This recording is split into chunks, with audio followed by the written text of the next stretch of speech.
Good morning, Justyn. How are you? Good morning. How's everybody doing? I'm doing great. I pray that everyone else is doing great as well. Lean in a little so I can see that beautiful, bright smile of yours. There you go. Perfect. So what's going on, Allende? How are you? I'm maintaining. I'm doing well.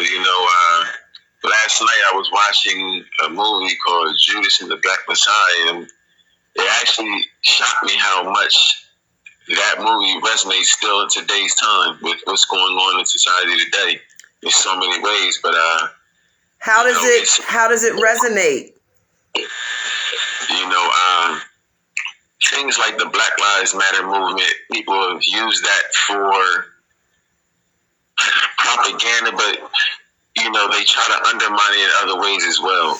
And I think that people need to really understand that the Black Lives Matter movement is not just about saying that our lives matter, but our well-being matters as well. Our livelihood matters as well, and, the things that we look at as the right way of living now. It's like we've been institutionalized to believe that certain things is the right way of going about it. And we basically, our lives have been put to like a cog machine to some degree, if that makes any sense. Yeah, I mean, there are systems that have been in place, Justyn, from the beginning of time to really annihilate and destroy our people. But the systems are very coded and covert and underhanded. They're very schemish, so they're not out in the open. It's like you have to uncover them and reveal the truth. But I find it disheartening that so many people, unfortunately, will hear the truth, but they've been so brainwashed and institutionalized that when you tell them the truth, they still don't believe you. They rather believe the lie because that's what they're used to. I agree. One thing that I would say would be much better if it was easier for our communities to have ways to refurb, or what's the right word to use, to make our communities look better. It would give people hope and more reason to believe that there is a chance to even do better.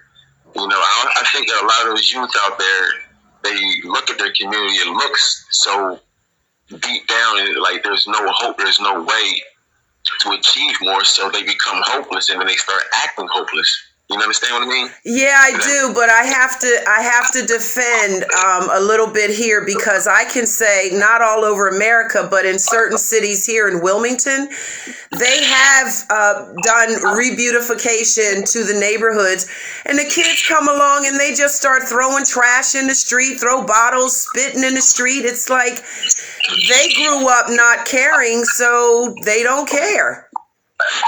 Yeah, I can't speak on information that I don't know about. I can't speak on that. So if that's the case, I don't know. Just based off of what I've heard other youth saying, that's where I based my opinion off of. This is all opinion based, of course. Yes, I understand, and that's your research and everything. But some of those young folks who are cutting a fool out here with guns and causing havoc, they're ending up in there. So just real quick, is there, what kind of justice is taking place for them inside, behind the walls? What kind of justice? Well, I guess what I'm saying is, if they're doing things, inappropriate behavior out here on the street, they get arrested, they come inside the prison, there's got to be other people in the prison who say, you hurt someone in my family, or you hurt, my little brother, or something like that. Are they in trouble there? Without getting yourself in trouble, I mean, if you can answer that question. What I can say is, in this place, the correctional officers got their foot on our necks. I say that. Okay. I mean, they got their foot on our necks. You can't breathe in here without reprisal. I understand. Seriously, they They got their foot on their necks.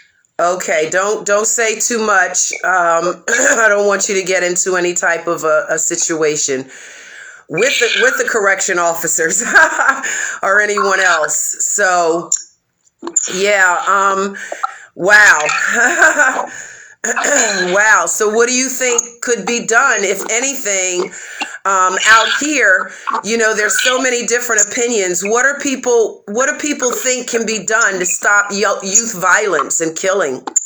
I know that more, not the typical programs that they have, but programs that actually reflect reality, things that they had to face in reality in real life situations.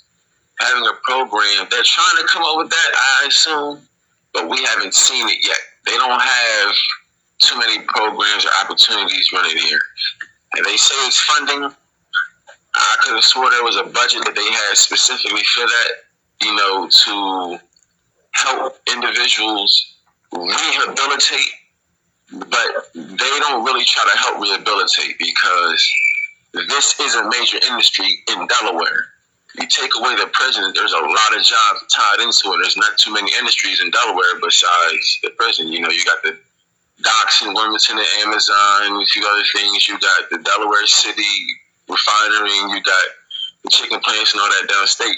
And I'm not saying there's not other things as well, but this is a major industry in Delaware. So there's not too much going on to really make us better. It's really sit down, don't move, and in 20 years we're gonna let you out. We know you're gonna be even worse, but we're gonna say we tried, and then when you come back, we got you forever. Wow. Okay, well, there you have it. Allende, don't go anywhere. I'll be right with you. To the Facebook audience that may be chiming in, you heard it. You heard it. And Justyn, any final words before we close out this interview? Yeah, anybody that's out there thinking that trying to trap or whatever is the easiest way to get ahead, listen, I'm going to tell you, once upon a time I had that same mentality. You don't. It's the game is over. Leave that shit alone. Take your time, get a little job, focus on stacking your bread, and open your own corporation. You'll get there eventually. Maybe not as quick as you want, but you'll get there eventually. Because that quick shit, that's a quick way to end up in here. And they got it all. They got the streets tied down. There's no way to win out there. So leave that shit alone. So all them young folks out there that's out there trying to trap and drill shit, the streets is done. Your homeboy's gonna tell on you. Your neighbor's gonna tell on you. You're gonna come in here. I don't give a damn how smart you think you are. You're gonna come in here. Drilling shit is done. The street shit is done. Just take my word for it. I'm in here with most of your homeboys and families that drilling shit is done. And they regret what they did, but you got 18-year-olds in here, they ain't never gonna see the light of day out there again. Because they's out there drilling shit. They don't even know what pussy feel like, and niggas out there fucking their lotion. You heard what Dirk said, so I'm just keeping it real with you. Leave that shit alone. That's the best I can tell you. You grown man, you gonna do what you do. Leave that shit alone. You 16, you think that you ain't got nothing to worry about. I'm telling you. When you, I was 22 when I came in here. Now I'm 34, I got fucking gray hair. Shit real. I don't even really know how to talk to people out there no more because I've been here so long and I don't really deal with people, so I don't even know how to hold a real conversation. Shit's real. The institutionalized shit is real. I try to listen to music and talk to folks, but I don't really know how to communicate with people. In person, say the wrong thing, I get angry real quick because I ain't gonna do a whole bunch of arguing. This shit's real. This is what I go through every day. I wake up, I stay in my own lane, somebody say something crazy, and they know better. This is what it is. This is what prison is like. I love you, Justyn. I love you. Stay right there, son.